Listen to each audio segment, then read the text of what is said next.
আরো একটা target, sixth target সরকারের যা ছিল তা হলো তোলাবাজি বন্ধ করা। এবং গত 7 দিনে এই তোলাবাজি কতটা আউট সেই ছবিগুলো আপনাদের সামনে তুলে ধরবো। মূলত কোথায় কোথায় আমরা তোলাবাজি দেখতাম? অটোর রুটে, বিভিন্ন অটো রুটে আমরা দেখতাম সেখানে অটো চালকদের তোলা দিতে হতো। তোলা কাকে দিতে হতো? ইউনিয়নের কাউকে। এইসব আর বরদাস্ত করা হবে না। আমরা বিভিন্ন জায়গার ছবি আপনাদেরকে দেখাবো, কিন্তু এই যে তোলাবাজি আউট, সেই প্রেক্ষিতে কি বলেছেন মুখ্যমন্ত্রী শুভেন্দু অধিকারী, শুনুন একবার।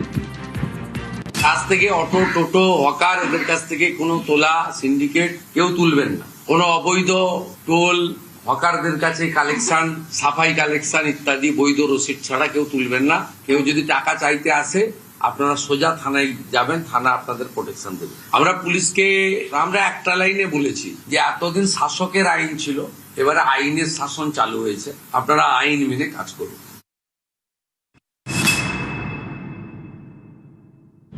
এবং এই যে তোলাবাজি চলতো অটো রুটে, সেগুলো বন্ধ করা হয়েছে। শুধুমাত্র শহর কলকাতার নয়, কিন্তু জেলার ছবিও আপনাদেরকে দেখাবো। তবে শহরের একটা গুরুত্বপূর্ণ রুট টালিগঞ্জ টু গড়িয়া। আমার সহকর্মী সান্নিক এই মুহূর্তে রয়েছেন সঙ্গে। সান্নিক, তোলাবাজিটা যেন একেবারে জলবাদ হয়ে গিয়েছিল, দিতেই হবে তোলা, না হলে রুটে অটো চালানো যাবে না।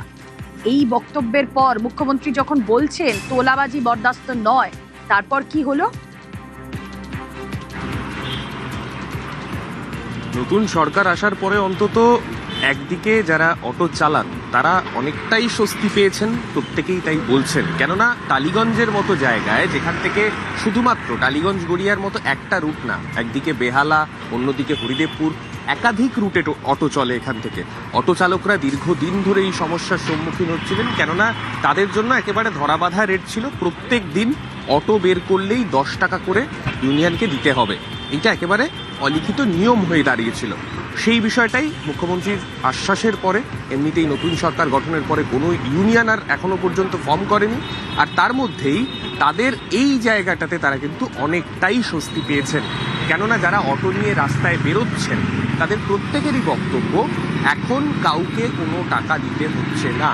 অলিখিতভাবে এর আগে যেখানে বিভিন্ন রুটে, টালিগঞ্জের বিভিন্ন যে কটি রুট ছিল, প্রত্যেকটি রুটে ইউনিয়নের নামে এইরকমভাবে 10 টাকা করে অটো পিছু তোলা হতো। এবং প্রত্যেক দিন, এটা কোনো মাসিক টাকা নয়, প্রত্যেক দিন অটো নিয়ে রাস্তায় নামলেই অটো চালকদের এই টাকা দিতে হতো। সেই জায়গাটা কিন্তু এখন অনেকটাই স্বস্তিতে রেখেছে অটো চালক। মাসিক নয়, দৈনিক 10 টাকা করে তাদেরকে দিতেই হবে তোলা। সেই অটো চালকরা কতটা স্বস্তি পেয়েছেন?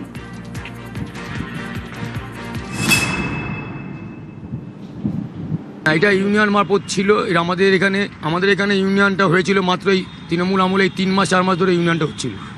তারা 10 টাকা করে বিল কাটত। এখন এটা বন্ধ হয়ে গেছে। হ্যাঁ, এখন কি সেই জায়গাটুকু একটু রিলিফ হয়েছে? সেই জায়গাটা রিলিফ হয়েছে। এই রোডে ইউনিয়ন ছিল না, ঠিক আছে। এই 3 মাস ধরে টাকা তোলা হতো 10 টাকা করে পার অটো থেকে। হ্যাঁ, পার ডে। এখন সব বন্ধ, এখন সব বন্ধ। এটা বন্ধ হয়ে গেছে। বিজেপি সরকার এসে বারণ করে গেছে, কোনো তোলাবাজি, কোনো চাঁদা কিছু হবে না।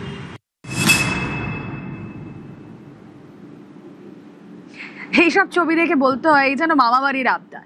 শুধুমাত্র শহরের এই অটোর দাদাগিরি বা অটোর এই তোলাবাজি তা নয়, টোটোর শহর বর্ধমান শহরে প্রচুর টোটো চলে। এবং সেখানে যাত্রী মিলুক বা না মিলুক, রাস্তায় টোটো নামলে তোলা দিতে হবে, গুনে গুনে তোলা দিতে হবে। এটাই সেখানে যেন নিয়ম হয়ে দাঁড়িয়েছিল। তারপর মুখ্যমন্ত্রী তো বললেন তোলাবাজি আউট।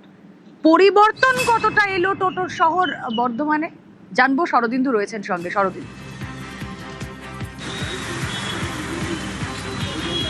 একেবারেই পরিবর্তন বলা যায়। একেবারে এখন তোলাবাজি বন্ধ এবং তাতে দারুণ খুশি টোটো চালকরা।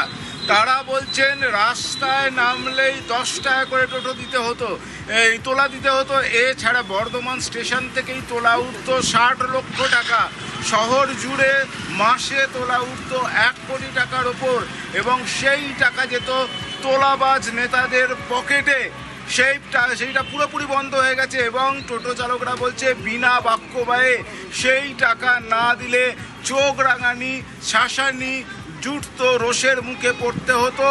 এছাড়াও ছিল বিভিন্ন পুজো বিভিন্ন কর্মসূচির নামে রংদারি ট্যাক্স, সব মিলিয়ে টাকা দাও টোটো চালাও এই নীতি যেন চলছিল বর্ধমান শহর জুড়ে।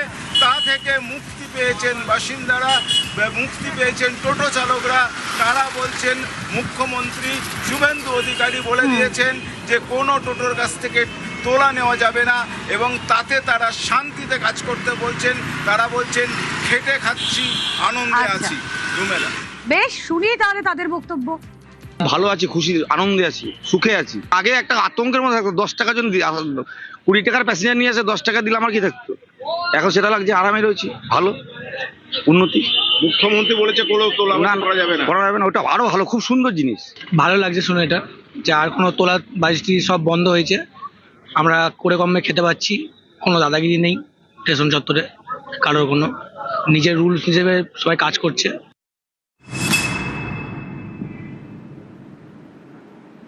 বর্ধমান থেকে একটু এগিয়ে যাই, নবাবের শহর মুর্শিদাবাদে যাই। সেই মুর্শিদাবাদের ছবিটা কি? মুর্শিদাবাদে শুধুমাত্র যদি আমরা বহরমপুরেই নজর রাখি, তাহলে বহরমপুরে যুবকদের একটা বড় ভরসা হচ্ছে টোটো। প্রায় 20,000 টোটো সেখানে চলে, এবং প্রত্যেক দিন তাদেরকে কাউকে 10 টাকা 20 টাকা করে তোলা দিতেই হতো। রাস্তায় টোটো নামলে এই টাকা তাদেরকে গুড়ে গুড়ে দিতে হতো। শুধু কি তাই, ধরুন দাদা আর কি, ওই তোলাবাজির দাদা, তিনি কোনো মিটিং মিছিলে ডেকেছেন, সেখানে যদি তার অ্যাটেন্ডেন্স না থাকতো তাহলেও তাকে রোষের মুখে পড়তে হতো। হ্যাঁ, এটাই অলিখিত নিয়ম হয়ে গিয়েছিল। কথা বলবো, প্রণব প্রতিনিধি রয়েছেন আমাদের সঙ্গে। প্রণব, পরিবর্তন ভালোর জন্য হয়, এবং সেই ভালো বহরমপুরের টোটো চালকরা, গোটা মুর্শিদাবাদ জুড়ে টোটো চালকরা কতটা উপভোগ করছেন?